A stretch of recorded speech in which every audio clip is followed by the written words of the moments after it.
اور حضرت علی رضی اللہ تعالیٰ عنہ نے خلیفہ مان لیا، مگر اس کے باوجود بھی کہ فاطمہ ناراض ہیں ابو بکر سے اور ان کی زندگی میں بیعت نہیں کیا۔ جیسے ہی ان کا انتقال ہوا، حضور کے انتقال کے 6 مہینے کے بعد اگلے دن آ کے بیعت کر لیا۔ یہ ہمارے بھی لوگ پیش کر دیتے ہیں، مگر اس میں غور کریں کہ جب خلیفہ مانا ہی نہیں تھا تو وراثت کس بات کی مانگنے گئی تھی؟ کتنی غلطیاں اس کے اندر آتی ہیں۔ پھر سب سے بڑھ کر کے بات، وہ خاتون جنت جو حضور اکرم صلی اللہ علیہ وسلم کی محبوب ترین اولادوں میں سے، جن سے پوری نسل چلی ان کے خاندان کی، ایک چھوٹے سے معاملے کو کہاں سے جا کے لڑنے والی اور جو ہے اس کو پیش کرنے والی، یہ تمام کے تمام روایتوں کو ایسا ملوث کر کے پیش کیا جاتا ہے کہ انسان کا ذہن الجھ کر کے رہ جاتا ہے، اور اس کے بعد سے بہت سارے خدشات پیش آتے ہیں۔ یا تو ان کی توہین ہوتی ہے یا تو حضرت ابوبکر صدیق کی توہین ہوتی ہے، جن کے تعلق سے شروع میں افضلیت کی باتیں سامنے آئی۔ اسی لیے ہم نے نیچے یہ حوالے لکھے ہیں کہ ان کتابوں کو پڑھیں، ان کی کتابوں کے حوالوں کو نکالیں تو پتہ یہ چلتا ہے کہ حضرت فاطمہ رضی اللہ تعالی عنہا آئی تھی۔ آنے کے بعد حضرت عباس بھی ساتھ آئے تھے۔ یہاں پر ایک بات اور آتی ہے کہ جب چچا وارث نہیں ہوتا تو ساتھ کیوں آئے تھے، وہاں وہ بھی بات آتی ہے۔ تو تمام روایتوں میں دیکھیں تو کہیں نہ کہیں ملاوٹ کی گئی، اور ملاوٹ کر کے اپنا معاملہ صحیح کرنے کی کوشش کی گئی۔ حقائق جب کھل کے آتے ہیں تو پتہ چلتا ہے، اور جو سلسلے وار واقعات ہمارے سامنے بنتے ہیں وہ اس طرح سے بنتے ہیں کہ وراثت کا معاملہ تو ازواج مطہرات کا بھی تو تھا۔ حضرت فاطمہ کے مسئلے کو بہت اچھالا جاتا ہے، بی بی حضرت ماں عائشہ کو کیوں چھوڑ دیا جاتا ہے، حضرت حفصہ کو کیوں چھوڑ دیا جاتا ہے، وہ بھی تو ابو بکر عمر کی بیٹیاں تھیں۔ حضرت فاطمہ رضی اللہ تعالی عنہا نے کہلوایا تھا، مگر یہ حدیث پیش کر کے جب حضرت ابوبکر نے یہ حدیث سنائی، اطمینان ہو گیا، دل میں قلق اور خلش رہی، جس پر ہمارے ماہرین لکھتے ہیں اس بات کا قلق رہا کہ مطالبہ ہم نے کیوں کیا، اور اس بات کے قلق کی وجہ سے بہت دنوں تک حضرت ابوبکر صدیق رضی اللہ تعالیٰ عنہ اور حضرت علی رضی اللہ تعالیٰ عنہ سے ملاقات نہیں ہوئی۔ حضرت علی رضی اللہ تعالیٰ عنہ نے مختلف اوقات میں بیعت کی، اور جو مشہور روایت ہے اور سند کے اعتبار سے صحیح ہے، اس میں یہ ہے کہ حضرت ابوبکر صدیق رضی اللہ تعالیٰ عنہ نے ممبر رسول پر بیٹھ کر کے نظر دوڑائی تو حضرت علی نظر نہیں آئے، بلوا بھیجا، اور بلوانے کے بعد کہا کہ کیوں اللہ کے رسول کے چچا زاد بھائی، آپ امت مسلمہ کی اس مضبوط لاٹھی کو کیوں توڑنا چاہتے ہیں؟ حضرت علی رضی اللہ تعالیٰ عنہ نے بیعت کی۔ یہاں تک آتا ہے کہ گھر میں جب اطلاع ملی کہ ابوبکر صدیق کے ہاتھوں پر بیعت ہو رہی ہے تو جلدی میں وہ اپنا لمبا جبہ ہی پہن کر کے چلے آئے، بعد میں انہوں نے پھر چادر منگائی اور اس کو لپیٹا اور آ کر کے حضرت ابوبکر صدیق رضی اللہ تعالیٰ عنہ کے ہاتھ پر بیعت کی۔ پھر لمبا وقفہ گزر گیا 4-5 مہینے کا، اس کی وجوہات یہ رہیں کہ حضرت فاطمہ باپ کے غم میں بیمار پڑ گئی۔ ایک تو ویسے ہی کھانے پینے کو کچھ نہیں تھا، کمزور نحیف تھی، دوسرے باپ کا غم چھوٹا غم نہیں تھا، بیمار پڑ گئی، اور اسی بیماری میں 6 مہینے کے بعد ان کا انتقال ہو جاتا ہے۔ تو بیوی کی خدمت شوہر ہی کر سکتا ہے، اس سے بڑھ کر کے اور نہیں کوئی خدمت کر سکتا۔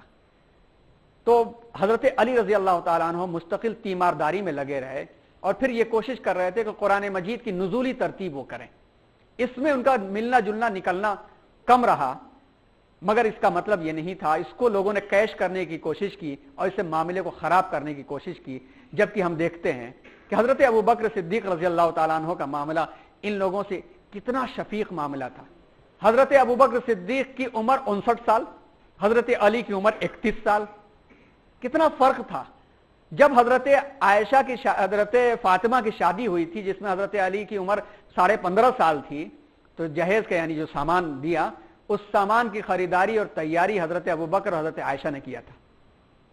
یہاں تک روایتیں پیش کر دی جاتی ہیں کہ غصے میں حضرت علی نے حضرت فاطمہ کی بیماری کی اور انتقال کی خبر نہیں دیا اور خود جنازہ پڑھایا اور تدفین ہوئی۔ غلط ہے، حضرت ابوبکر صدیق رضی اللہ تعالیٰ عنہ نے حضرت فاطمہ کا جنازہ پڑھایا تھا، حضرت ابوبکر صدیق رضی اللہ تعالیٰ عنہ نے پڑھایا تھا فاطمہ کا جنازہ۔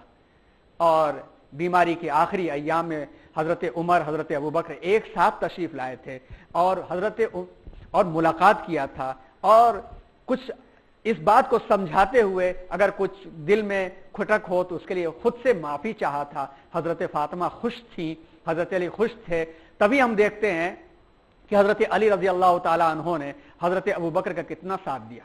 اگر دل میں تھوڑی سی بھی خلش ہوتی تو جب مسلمہ کے لیے کہ جنگ کے لیے حضرت ابوبکر خود نکلنا چاہ رہے تھے، حضرت علی نے لگام پکڑ لیا تھا کہ خلیفۃ المسلمین آپ کو کچھ ہو گیا تو اس پورے اسلام کا، عالم اسلام کا نقصان ہو جائے گا، آپ مت جائیے۔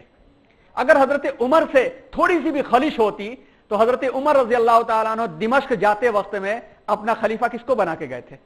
حضرت علی کو بنا کے گئے تھے نا۔ حضرت علی چاہتے تو اعلان کر دیتے میں خلیفہ ہوں، سب بیعت کر لیتے، عمر کو باہر ہی نکال دیتے۔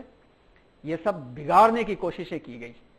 تھوڑی سی بھی خلش ہوتی تو حضرت ابوبکر کے انتقال کے بعد ادھر حضرت فاطمہ کا انتقال ہو گیا، اور بعد میں حضرت ابوبکر صدیق کا جب انتقال ہوا تو ان کی اہلیہ فاطمہ بنت عمیس سے حضرت علی رضی اللہ تعالیٰ عنہ نے شادی کی، اور جس وقت شادی ہوئی ہے اس وقت محمد ابن ابی بکرہ بالکل شیرخوار چھوٹے سے بچے تھے۔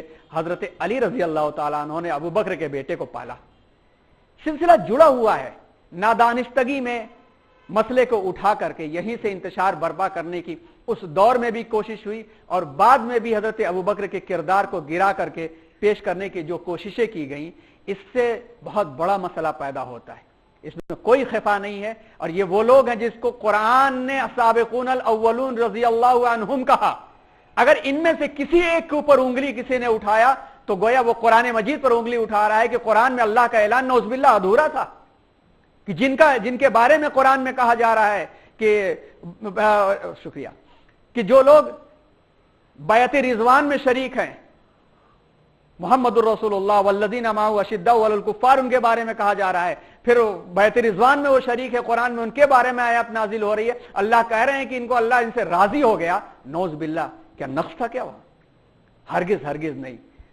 یہ معیار پیمانہ ہمارا ہے، یہ معیار و پیمانہ ہے جو حضور کے ساتھ جن کی تربیت ہوئی، وہ معیار اور پیمانہ ہے۔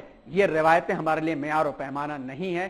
ہم برابر کی، سب کی قدر کرتے ہیں، کسی کی بھی تنقید کریں گے تو پورا اسلام کے اندر نقص لازم آئے گا۔ اب آئیے آخری بات کہ خلافت صدیقی کانٹوں بھرا تاج تھا جسے مقام صدیقیت نے گلے گلزار بنا دیا۔ ایسا نہیں تھا اس وقت کی خوش ہو کر کے انہوں نے اختیار کر لیا تھا، امت نے منتخب کیا تھا۔ پائے ہیں کچھ گلاب پہاڑوں میں پرورش، آتی ہے پتھروں سے خوشبو گلاب کی۔ کیا تھا یہ اگلے ہفتے اس کا تذکرہ انشاءاللہ آئے گا۔ محض 27 مہینے وقت ملا تھا۔ ابو بکر صدیق کے خدمات کو امت نے بہت جلدی بھلا دیا۔ 27 مہینے میں کیا ہوتا ہے؟ 27 مہینے میں تو انسان سوچتے ہی سمجھتے گزار دیتا ہے، مگر سب سے پہلا تو کام کیا کہ قیام اتحاد و اتفاق بالکل علی منہاج النبوہ قائم رکھا، کوئی ایک ٹکڑا جدا نہیں ہونے دیا۔ قبائل اٹھ گئے تھے، فتنہ ارتداد مدینے کے دروازے تک آ گیا تھا، مرتدین کا مسئلہ، زکوٰۃ کے مانعین کا مسئلہ مدینے کے دروازے تک آ گیا تھا۔ مدعیان نبوت، اسود عنسی، ابو طلیحہ، مسائلمہ، سجاح، چار اپنے قبیلوں کی بنیاد پر انہوں نے دعوی نبوت کر کے اپنی حکومتیں کھڑی کر دی تھی۔ انہوں نے مانعین زکوٰۃ سب کچھ کرنے کے باوجود اسامہ بن زید کے لشکر کو اسی طرح بھیجا، اور جب اسامہ بن زید کے لشکر کو جب بھیج رہے تھے تو بڑے صحابہ کرام میں بھی اکثر نے مشورہ دیا کہ بچہ ہے، اس کے بجائے کسی بڑے کو بنائیے۔ کہا نہیں، آقا کے فیصلے کو میں نہیں ٹال سکتا۔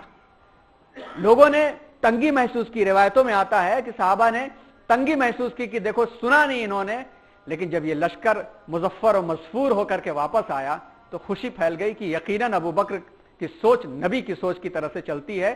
اور آج یہ بات سمجھ میں آتی ہے کہ اگر ابو بکر صدیق رضی اللہ تعالیٰ عنہ نے اسامہ کے لشکر کو روکا ہوتا یا کسی اور کو سردار متعین کیا ہوتا تو پورے اسلام کے اوپر دھبا لگتا کہ ابو بکر نے آتے ہی اسلام تبدیل کر دیا۔ دیکھو پہلے ہی کام حضور کے خلاف کیا تو بعد کے کاموں کا کیا مطلب؟ بہت اہم پوائنٹ تھا یہ۔ انہوں نے بھیجا، وہ لشکر مظفور واپس آیا، اس کے ساتھ ساتھ فتوحات کا آغاز ہی اسی دور میں ہوا۔ یہی وہ دور تھا جس کی بنیاد پر حضرت عمر رضی اللہ تعالیٰ عنہ نے رومن امپائر، پرشین امپائر کو ختم کر کے پورا عالم اسلام کا دائرہ وسیع کر دیا۔ پھر سب سے بڑا کام جمع قرآن کا تھا۔ یہ کام صدیقی ہی دور میں ہو سکتا تھا اور اللہ نے کروایا۔